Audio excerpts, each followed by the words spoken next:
ইসলামী আন্দোলন বাংলাদেশ যশোর জেলা শাখার ব্যবস্থাপনায় আজকে জনসভা সম্মানিত সভাপতি আলহাজ মিয়া মোহাম্মদ আব্দুল হালিম প্রধান অতিথি বিশেষ অতিথিবৃন্দ আমার সামনে উপস্থিত ইসলাম প্রিয় ভাই আমার সবাইকে জানাই ইসলামী আন্দোলন বাংলাদেশ যশোর জেলা শাখার পক্ষ থেকে আন্তরিক শুভেচ্ছা ও অভিনন্দন।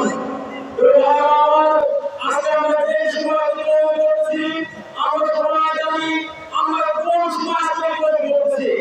আজকে ছাত্র সমাজ আজ ছাত্র অধিকার বাস্তবায়ন করতে পারে নাই। আজকে ছাত্রদের অধিকার পরিপূর্ণ পাচ্ছে না, ছাত্র ভাগ কষ্ট করা হচ্ছে। আমরা বিভিন্ন সময় শুনতে পাই ঢাকা বিশ্ববিদ্যালয় সহ বিভিন্ন ক্যাম্পাসের মধ্যে ছাত্রদের উপরে আঘাত করা হয়, ছাত্রদের অধিকার ক্ষুণ্ণ করা হয়। বিশেষ করে আপনারা জানেন ঢাকা বিশ্ববিদ্যালয়ের মধ্যে যে হিজাব ইস্যু নিয়ে আমাদের বর্তমান সময়ে যে ইস্যু চলমান আছে আপনারা সবাই অবগত রয়েছেন। আজকে আমরা বললাম হিজাব স্বাধীনতা, মুসলমান মেয়েদের মুসলমান মহানগরের স্বাধীনতা হরণ করা হয়েছে। হিজাব পরে পরীক্ষা দেওয়া যাবে না, হিজাব পরে ক্লাসে যাওয়া যাবে না, এভাবে বিভিন্ন আইন করে দেওয়ার চেষ্টা করছে।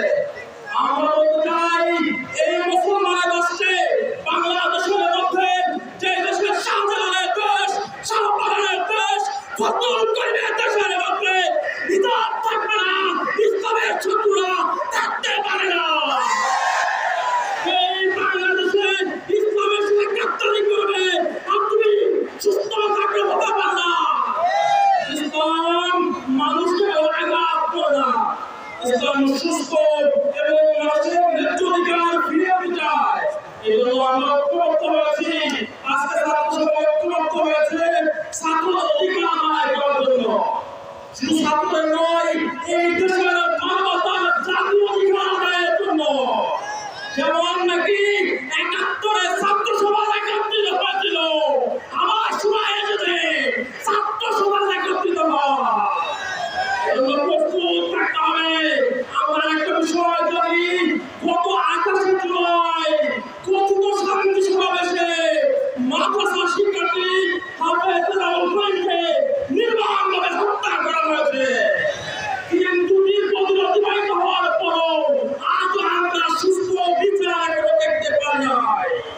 আমি বলতে চাই এই বিষয়ে, এই হত্যার বিষয়ে সঠিক তথ্য গোয়েন্দা সংস্থার কাছে রয়েছে। আমি বলতে চাই খুব দ্রুত, অতি দ্রুত সময়ের মধ্যে আমার ভাই হাফেজুল হোসেনের হত্যার বিচার করতেই হবে, করতেই হবে, করতেই হবে।